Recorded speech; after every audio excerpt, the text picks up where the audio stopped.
There is heat backstage at AEW on MVP and the Hurt Syndicate. Plus, an AEW star prepares for a long-awaited return.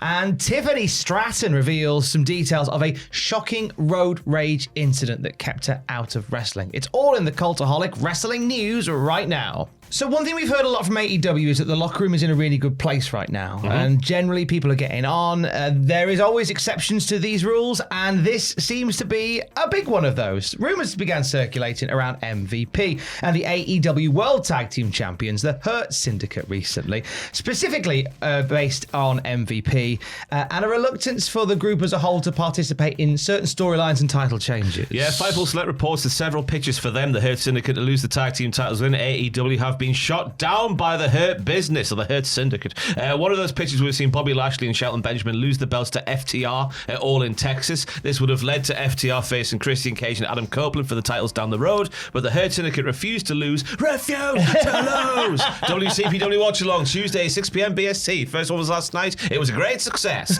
Anyway, it would lose to FTR at All In, and then Forbidden Door would be the next match on top of that one. It's interesting because one of the things that also came up in this report by Fightful Select was that FTR would have, in an ideal world, beaten the Hurt Syndicate for the titles and then faced Will Ospreay and Swerve en route to this match with Cope and Cage.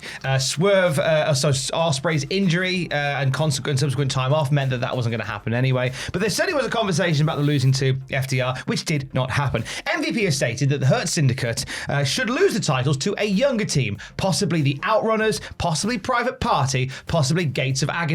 During their title reign, the Hurt Syndicate have defeated Private Party, the Outrunners, and the Gates of Agony. That's the thing, because when I saw this, just the headline this morning, I was like, oh, they mustn't believe that like the teams have been built up enough to be like a valid sort of title change option, because that's the way it looks when watching the show every single week. That most of the Hurt Syndicate defenses this year have been against teams that sort of been shoehorned in there at the last second, not really built up. So I was thinking that must. But so to hear this now, there had to be a younger tag team when they've beaten the tag teams mentioned.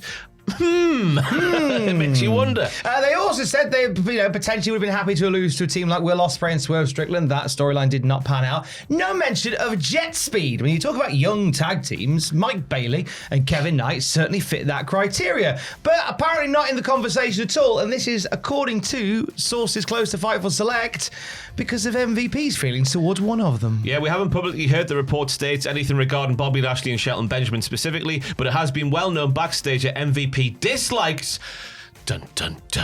Speedball Mike Bailey.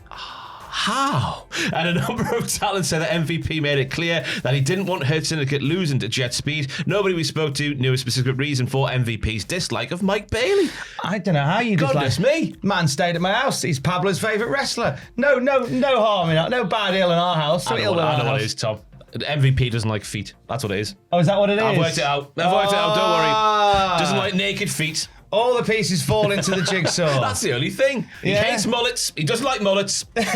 No, doesn't like mullets. Doesn't like feet. That's what it is. The circle piece falls into the square hole. Fightful Select adds that beyond MVP and this reported dislike with Mike Bailey, there's some general frustration in the locker room towards the presentation of the Hurt Syndicate anyway, as these bad guys that do cool moves and then high five all the fans as they leave. There's nothing that is inherently heel about them. They're just cool guys. I think that's symptomatic of the booking as well, because mentioned earlier on how there wasn't really a viable tag team that felt like they were like they're gonna do it. This is the night where Hurt Syndicate are gonna lose the tag team championships to the Outrunners or whoever was facing them this year.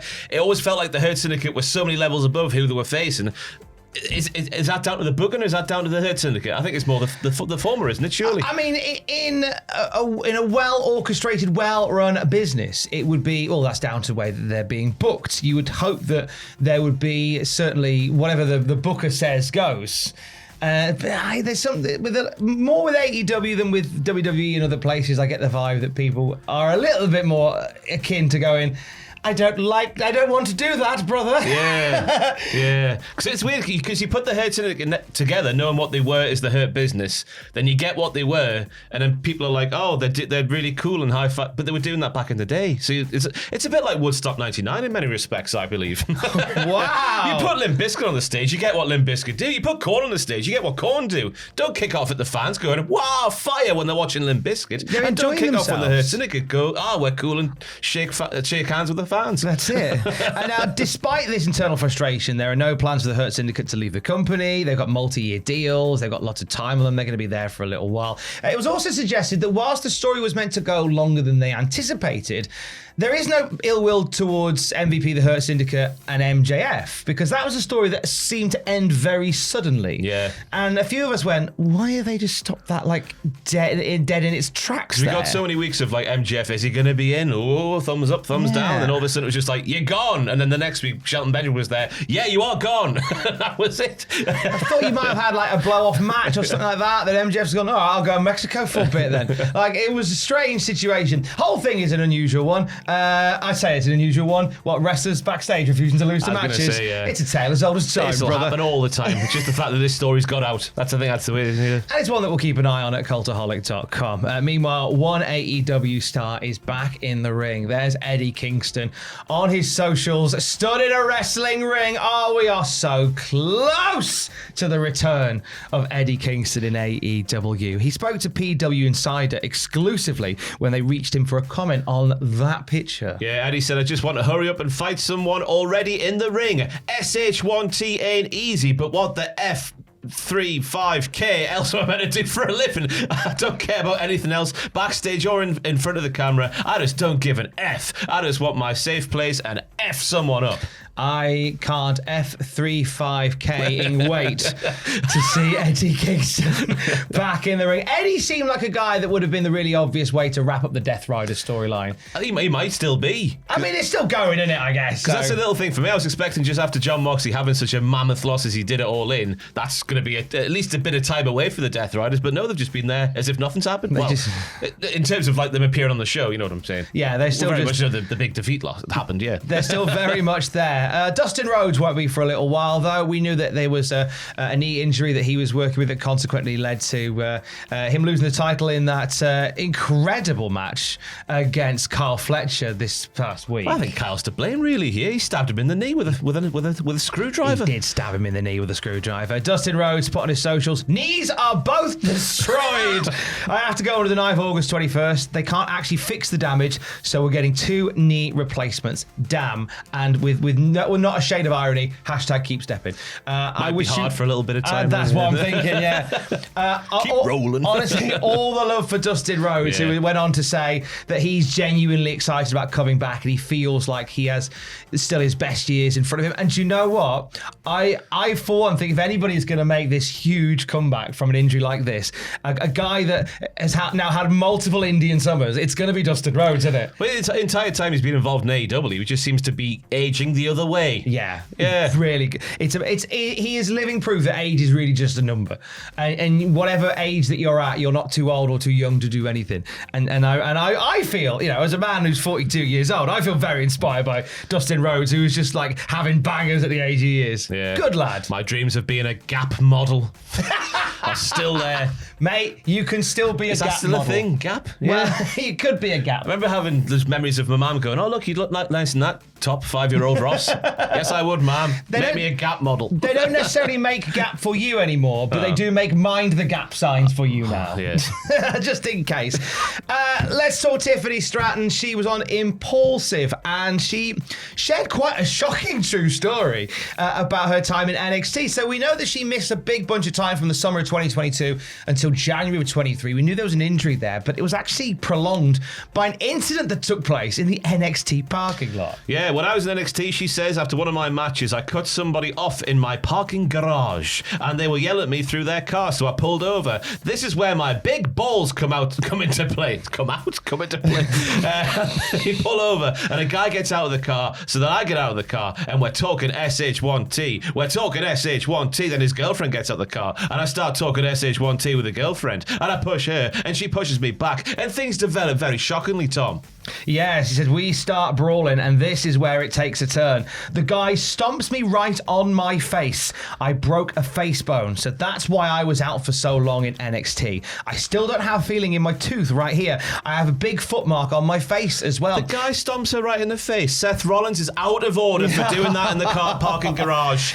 Disgusting, Seth. She went on to say that there was an incident afterwards where they chased her away, and I think she's never talked about this story because she was the instigator in this, that there's a fear of some lawsuit coming back, but she's put the story out into the world now. It's a grim story. It really is, and you know, regardless of who instigated what, you know, hope all parties are all right. Glad Tiffany Stratton's okay, because it's an awful thing to go through with something like that. I did initially say that it happened in the NXT parking lot because I'm just used to the worst of things happening in the NXT parking lot. It was in her own private parking garage where as she says, she was cut off, or possibly cut off by someone else in the parking lot, and that was where that happened. The whole interview is quite an intriguing one. She talks about having no issue with the stuff that she said in the interview with Charlotte Flair, that back and forth promo that they had that got highlighted on Unreal. Go and apologise. Yeah, that was exactly what happened. So a really interesting interview. If you are a fan of Tiffy Time, it's one that you should probably check out. And you should probably check out the WTF moments from SummerSlam, which aren't too far away. Should be live today, yes. The video was recorded just very much this morning. So, yes, they should be on the patreon.com/Cultaholic, the $5 tier. This is the 21st episode, I think they're on there. So there's a fairly big back catalogue building. And on the Patreon, in case you missed it, you can check out last night's debut stream from Ross and Sam, watching back WCPW. Harrowing experience. Didn't realise. Your first time watching it back? I've never watched it back. Oh! Why would I watch it back if once you see what I was doing on there with Simon Miller, my goodness me. Mate, I was watching it as a commentator making notes. No, you weren't, you liar. I was definitely making notes. They know you were making. This guy's so bad, right, are you?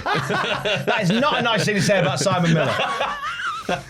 If you're a Patreon, you can watch it back. Is it on the Twitch back end? It should be. It's still live on Twitch as well. But yeah, all the Twitch archives go on Patreon eventually. And for the very latest wrestling news at any time, you can check out cultaholic.com. Stay safe. Love you. Bye.